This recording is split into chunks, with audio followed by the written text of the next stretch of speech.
ఆచార్య సద్బోధన. చాలామంది ఏమనుకుంటారంటే నా డబ్బులు నా ఇష్టం అనుకుంటారు. నేను కోటీశ్వరుని, నా డబ్బులతో నేను 100 రకాల స్వీట్లు హాట్లు వడ్డిస్తా, జనానికి ఏమిటి ఇబ్బంది అని భావిస్తారు. ఈ ధోరణి చాలా దురదృష్టం. నిజమే, డబ్బులు మీవే, వనరులు సమాజానివి.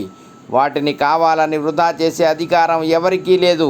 కేవలం మీ దర్పం, అట్టహాసం, పటాటోపం చూపటానికి సమాజ వనరులను నాశనం చేయటం సబబు కాదు.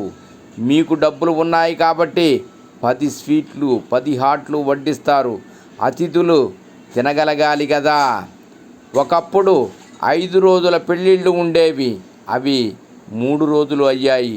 తర్వాత 1 రోజు పెళ్ళిళ్ళు వచ్చాయి, ఇప్పుడు మళ్ళా వెనక్కి వెడుతున్నారు. మెహందీ, సంగీత్, మరేదో పేరి, డెస్టినేషన్ వెడ్డింగ్స్ వగైరా. మిలీనియర్లను చూసి లక్షాధికారులను చూసి మధ్యతరగతి కుటుంబాలు తమ తాహతుని మించి పెళ్ళిళ్ళకు, పబ్బాలకు అప్పులు చేసి ఖర్చు పెట్టి ఆర్థికంగా చితికిపోతున్నారు.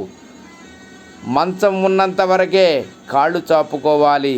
సమాజ వనరులను వృధా చేసే అధికారం ఎవ్వరికీ లేదు. అన్నం పరబ్రహ్మ స్వరూపం. అలాంటి అన్నాన్ని, ఆహారాన్ని వృధా చేయకూడదు.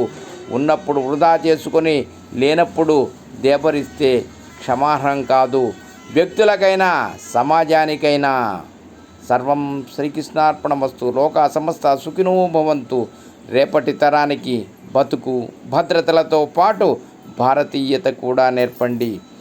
ఓం నమః శివాయ.